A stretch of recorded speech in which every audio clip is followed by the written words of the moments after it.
ஏய் மகா, என்ன?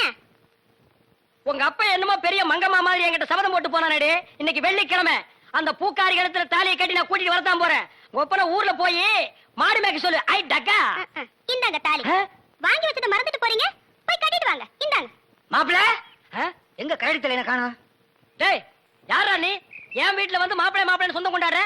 எங்கேயோ திருவிழாவில் முட்டாய் விக்கிற மாதிரி குழாய மாட்டி வந்து நிக்கிறேன். டேய், மாட்டு பொங்கல் அன்னைக்கு மாடு பிடிக்கிற மாதிரி கழுத்துல ஒரு துண்டை போட்டுட்டு என்ன யாரும் தெரியலையா? தெரியலையாடா? ஏய், என்ன பூக்கடையில வியாபாரம் மாதிரியா? மாலை உனக்கு கொண்டு இவனுக்கு மாட்டி வந்து யாருவா? என் புருஷன். என்ன புருஷனா? ஆமா, இத பாத்தியா? ஏய் மாமா, பாவி, நீ கிழவனா? ஆமா, என் மக வாழ்க்கையை காப்பாத்துறதுக்காகத்தான் நான் உன்னை கல்யாணம் பண்ணிக்கிட்டேன். டேய், இவ உனக்கு மாமியா? இவ காலில் விழுந்து ஆசீர்வாதம் வாங்கிக்க. இவ மாமியாரா? அது மாமியாரா இருந்தாலும் சரி, சாமியாரா இருந்தாலும் சரி, இவ காலில் நான் விட மாட்டேன். இவ ஒரு இழுவக்கிறாக்கி.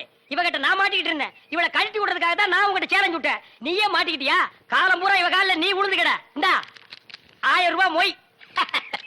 இத வச்சு வாழ்த்துக்க. நானும் என் பொண்டாட்டி ஜாலியா இருக்க போறேன். அட கொஞ்சம் கிட்டவா, என் குடும்ப பிரச்சனை தீர்ந்தது. இந்த 1000 ரூபாய் வாங்கிட்டு தாலியை கட்டி கொடுத்துட்டு எங்கேயாவது போ.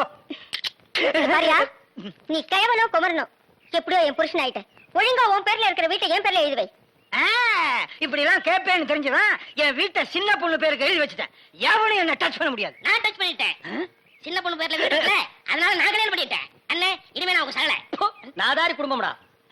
எல்லாரும் ஒண்ணு சேர்ந்துட்டோம், சந்தோஷமா இருப்போம். இனிமே அவங்க வேலையை அவங்க கவனிப்போம். என் வேலையை நான் கவனிக்கிறேன். பழைய பாத்திரங்களுக்கு எம்பூசுறதே இப்ப நாளையா இல்ல, கும்முன்னு இருக்குது.